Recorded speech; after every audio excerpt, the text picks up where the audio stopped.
બાળ સંરક્ષણ આયોગના અધ્યક્ષ શ્રીમતી ધર્મિષ્ઠાબેન ગજ્જરના અધ્યક્ષસ્થાને તથા બનાસકાંઠા બાળ કલ્યાણ સમિતિ, બાળ સુરક્ષા વિભાગ અને મમતા મંદિરના સંયુક્ત ઉપક્રમે પાલનપુરના સાર્વજનિક છાત્રાલય ગોબરી રોડ ખાતે દિવ્યાંગ નવરાત્રિ મહોત્સવનું ભવ્ય આયોજન કરાયું હતું।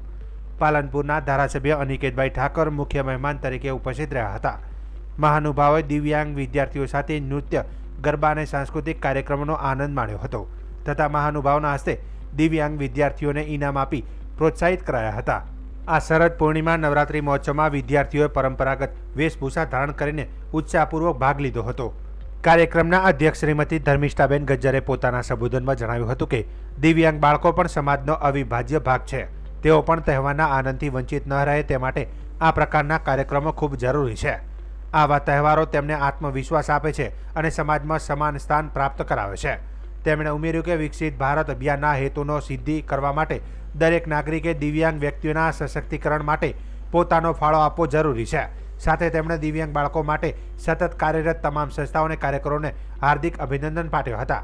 આ કાર્યક્રમમાં વિવિધ સંસ્થાઓના હોદ્દેદારો, નગરપાલિકાના હોદ્દેદારો, અધિકારીઓ અને બહોળી સંખ્યામાં દિવ્યાંગ વિદ્યાર્થીઓ ઉપસ્થિત રહ્યા હતા।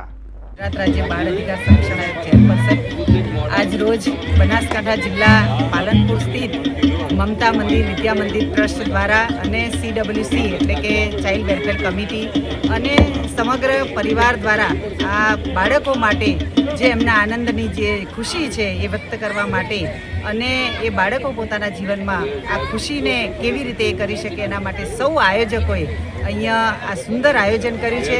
તો આજના કાર્યક્રમમાં મારી સાથે અહીંયા પાલનપુર વિસ્તારના ધારાસભ્યશ્રી, નગરપાલિકાના પ્રમુખશ્રી, CWC ચેરમેન જયેશભાઈ, બનાસકાંઠા મહિલા મોરચા પ્રમુખ બેનશ્રી અને સમગ્ર CWC ટીમ અને ભારતીય જનતા પાર્ટીનો સૌ પરિવાર અને સમગ્ર ટ્રસ્ટીગણ, અહીંયા સંસ્થાઓના આયોજકો એ સૌ અહીંયા ઉપસ્થિત છે। આજે મને ગૌરવ છે કે બાળ આયોગના અધ્યક્ષ તરીકે આવા બાળકોની વચ્ચે જઈ અને જે સામાન્ય બાળકો કે સામાન્ય પરિવારો વચ્ચે જઈ અને એ જે લોકો ખુશી કરી રહ્યા છે પણ છતાં આ જે બાળકોને આ ખુશી મળે છે એ આપણી ઉપસ્થિતિથી એ બાળકોમાં ખૂબ અનેરી ખુશી હોય છે। એટલે મને પણ આજે આનંદ છે કે આ બાળકો પોતાના જીવનમાં આ ખુશી લઈ અને આવનારા સમયમાં પણ એમનું જીવન ખૂબ સુંદર હસી ખુશીથી વ્યતીત થાય અને આવનારા સમયમાં સમગ્ર ભારત જે વિકસિત ભારત તરફ જઈ રહ્યું છે ત્યારે આ બાળકો પણ આવનારા સમયમાં એમને રાષ્ટ્રમાં એમનું યોગદાન રહે એ માટેની આજે સૌ મા આદ્યશક્તિ અંબાના ચરણોમાં વંદન કરી અને પ્રાર્થના કરું છું કે આ બાળકના જીવનમાં એટલી ખુશી આપે